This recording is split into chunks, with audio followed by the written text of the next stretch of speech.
एक रात मैं मेरे दो दोस्तों के साथ बाइक से गली गांव के जंगलों से गुजर रहा था। मैं बाइक चला रहा था। सुरेश और अजय मेरे पीछे बैठे हुए थे। पूर्णिमा की रात थी और चांद निकल आया था, इसलिए रास्ते पर थोड़ा बहुत उजाला फैला हुआ था। जंगल का रास्ता सुनसान था। रास्ते पर केवल हमारी ही बाइक थी। तभी सुरेश बोला, अरे भाई, बाजू में बाइक लगा, अपन को बहुत जोर से सुसु आया यार। मुझे भी टंकी खाली करनी थी, इसलिए मैंने बाइक रास्ते के किनारे लगाई।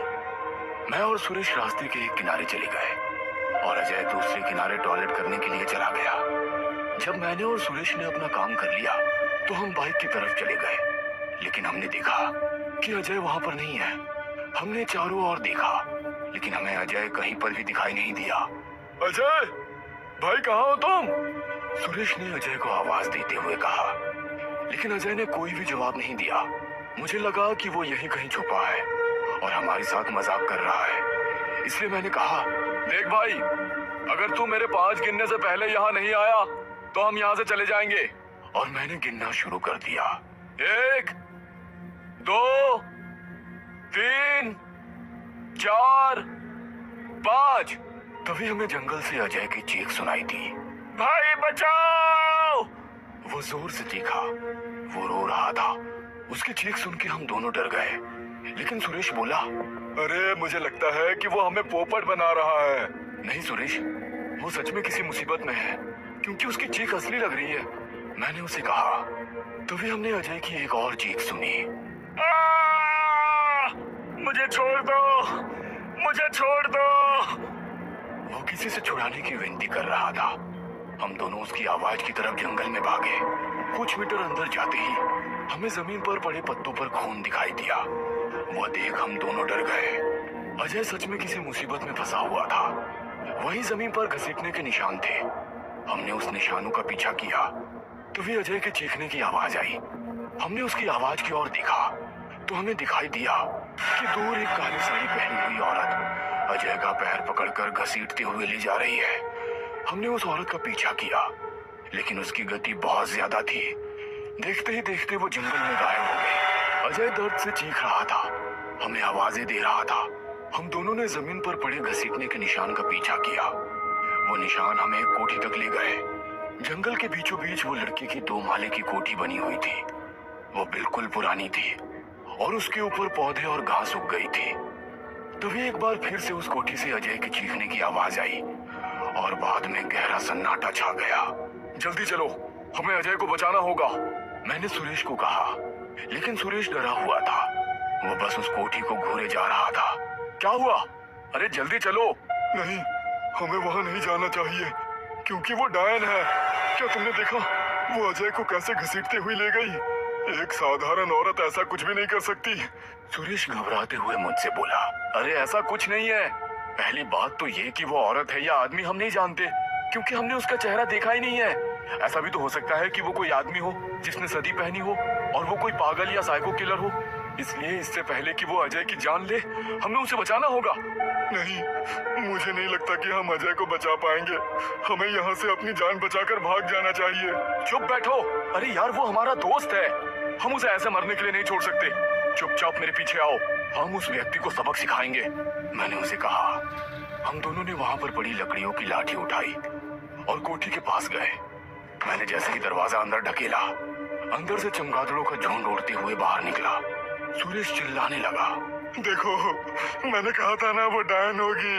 डायन जहाँ पर रहती है वहाँ पर चमगादड़ होते ही है। वो पागलों जैसी बातें करने लगा। और ये तुम्हें किसने बताया? मैंने मूवीज में देखा है। चुप करो यार और मेरे पीछे आओ। ऐसा कहकर मैं कोठी के अंदर घुस गया। मैंने टॉर्च लगाई तो कोठी के अंदर चारों ओर मकड़ियों के जाले थे। सब तरफ धूल और मिट्टी थी। लकड़ी की कुर्सियां, टेबल सभी कीड़े खाकर मिट्टी में बदल गए थे। उसके कुछ हिस्से वहां पर पड़े हुए थे।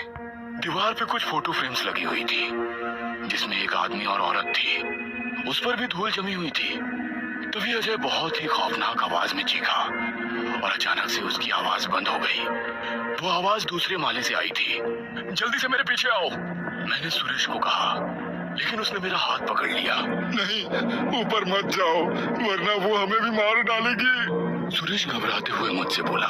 मैंने अपना हाथ उसके हाथ से छुड़ा लिया और मैं दूसरे माले पे जाने वाली सीढ़ियों की तरफ भागा और मैंने देखा कि सीढ़ियों से खून बह रहा था।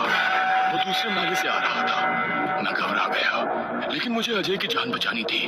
खून देखकर सुरेश मुझे वहां से भाग चलने को कह रहा था, लेकिन मैं अपने दोस्त को मरने के लिए नहीं छोड़ सकता था। मैं भागते हुए दूसरे माले पर गया और सामने का नजारा देख मेरे रोंगटे खड़े हो गए। डर के मारे कांपने लगा। सुरेश तो वो भयानक मंजर देखकर चीख उठा, क्योंकि कॉरिडोर में छत से अजय की सिर कटी नंगी लाश लटक रही थी। उसके दोनों पैर एक काले रस्सी से बंधे हुए थे जो छत से बंधी हुई थी, और उसके हाथ जमीन की तरफ लटक रहे थे।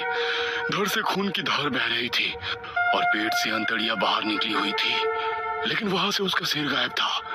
तभी हमें अजय की आवाज सुनाई दी, भाई मुझे बचाओ। अजय रोते हुए बोल रहा था, लेकिन ये कैसे मुमकिन है? अजय तो मर चुका है। शायद नहीं, क्योंकि इस लाश का सर नहीं है और इसके शरीर पर कोई कपड़े भी नहीं है, इसलिए हम ये नहीं कह सकते कि वो मर चुका है। मैंने उसे कहा। अजय की आवाज एक कमरे से आ रही थी। हम लोग हाथ में लाठियां लेकर उस कमरे में गए। कमरे में अंधेरा था। हमने मोबाइल की रोशनी से कोने में देखा तो कोने में वही औरत बैठी थी। उस औरत ने सर पर पल्लू ओढ़ा हुआ था और उसकी पीठ हमारी तरफ थी, लेकिन वो औरत अजय की आवाज में रो रही थी। हमें कुछ भी समझ में नहीं आ रहा था कि ये क्या हो रहा है। हम दोनों घबरा गए। कौन हो तुम और अजय कहाँ है? मैंने उस औरत से पूछा। उस औरत ने मुड़कर हमारी तरफ देखा और सामने का मंजर देखकर हमारे रोंगटे खड़े हो गए, क्योंकि उस औरत का सर नहीं था, उसके हाथ में अजय का कटा सिर था। दोस्तों, मैं यहाँ हूँ, अजय का सिर हमसे बोला। हम जान चुके थे कि उस सिर कटी औरत ने ही अजय का खून किया है, और बाहर कॉरिडोर में जो लाश लटक रही थी वो अजय की ही है। वो औरत चुड़ैल थी, डायन थी, या रूह, या फिर आत्मा, ये हम नहीं जानते थे, लेकिन हम ये जानते थे कि वो इंसान नहीं है, वो हमारे खून की प्यासी है। हम दोनों बहुत ज्यादा डर गए थे। हम आंख फाड़ कर उसकी ओर देख रहे थे। तभी उस औरत ने अजय का सिर अपने गले पर लगाया। उसने अपने गले को कुछ झटके दिए और अजय का सिर अब उसका हो गया। उसके बाद वो मुस्कुराई और हाथ हमारी तरफ करते हुए बोली, मुझे मेरा सर ला दो। लेकिन हम केवल उसकी ओर देखते गए। इस वजह से वो गुस्सा हो गई और बोली, मुझे मेरा सर ला दो, वरना मैं तुम्हारा सिर ले लूंगी। यह सुनकर मैं और सुरेश वहां से उस घर से भागे। मैं जंगल में भाग रहा था, लेकिन कुछ दूर जाकर मैं समझ गया कि मैं केवल अकेला भाग रहा हूँ और मेरे आगे पीछे सुरेश कहीं भी नहीं है। मैं कुछ मीटर पीछे चला गया तो मैंने देखा कि सुरेश उस भूतिया कोठी की तरफ जा रहा है। मैं भागते हुए उसके पास गया। सुरेश, तू कोठी की तरफ क्यों जा रहा है? भाग यहाँ से, वरना वो तुम्हें भी मार डालेगी। मैंने उसके कंधे पर हाथ रखा, लेकिन सुरेश रुका नहीं। वो कोठी के बाहर तक जा पहुंचा। तभी मेरी नजर दूसरी मंजिल की खिड़की की तरफ गई। खिड़की में वो सिर कटी औरत थी जिसने अजय का सिर पहन लिया था, और वो मेरी तरफ देखकर मुस्कुरा रही थी। मैं जान चुका था कि उस औरत ने सुरेश को सम्मोहित कर लिया है और इसलिए वो कोठी के अंदर जा रहा है। वो अपने होश में नहीं था, तो मैंने उसका हाथ पकड़ लिया और उसे वहां से दूर खींच कर ले जाने लगा। लेकिन सुरेश ने मुझे धक्का मारा और मैं पेड़ से जा टकराया। मेरा सिर जख्मी हो गया और आंख के सामने सब कुछ धुंधला धुंधला दिखाई देने लगा। मैं वहीं जमीन पर लेट गया, लेकिन मैंने देखा कि सुरेश उस कोठी के अंदर चला गया है। कुछ देर बाद मेरी आंखों की रोशनी ठीक हो गई और मैं सुरेश को आवाज लगाते हुए कोठी के उस कमरे में चला गया जिसमें मैंने उस औरत को देखा हुआ था। मैंने देखा कि कमरे में सुरेश अपने गर्दन पर एक हाथ से छुरी लगाए हुए खड़ा था और दूसरे हाथ से उसने अपने सिर के बाल पकड़े हुए थे। मेरा सिर ला दो, मुझे मेरा सिर ला दो। सुरेश अजीब तरीके से बड़बड़ाता गया और उसने अपने ही हाथ से छुरी से अपना सिर काट लिया और दाएं हाथ में पकड़ लिया।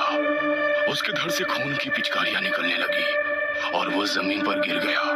यह देख मेरे पैरों तले जमीन निकल गई। क्या हुआ, डर गए? मेरे पीछे से अजय की आवाज आई। मैंने मुड़कर देखा तो खिड़की में वही सिर कटी औरत बैठी थी जिसने अजय का सिर पहना है। मैं वहां से भागा और दरवाजे तक पहुंचा, लेकिन मुझसे पहले ही वो दरवाजे तक पहुंची थी और दरवाजे के बिल्कुल सामने खड़ी थी। मैं वहां से बाहर नहीं जा सकता था। क्या चाहिए तुम्हें? क्या चाहिए? मैंने उसे घबराते हुए पूछा, मेरा सर, मुझे मेरा सर ढूंढ कर ला दो, और अगर तुमने ऐसा नहीं किया तो मैं तुम्हारा सर ले लूंगी। Kenapa tak tidur lagi? Ha?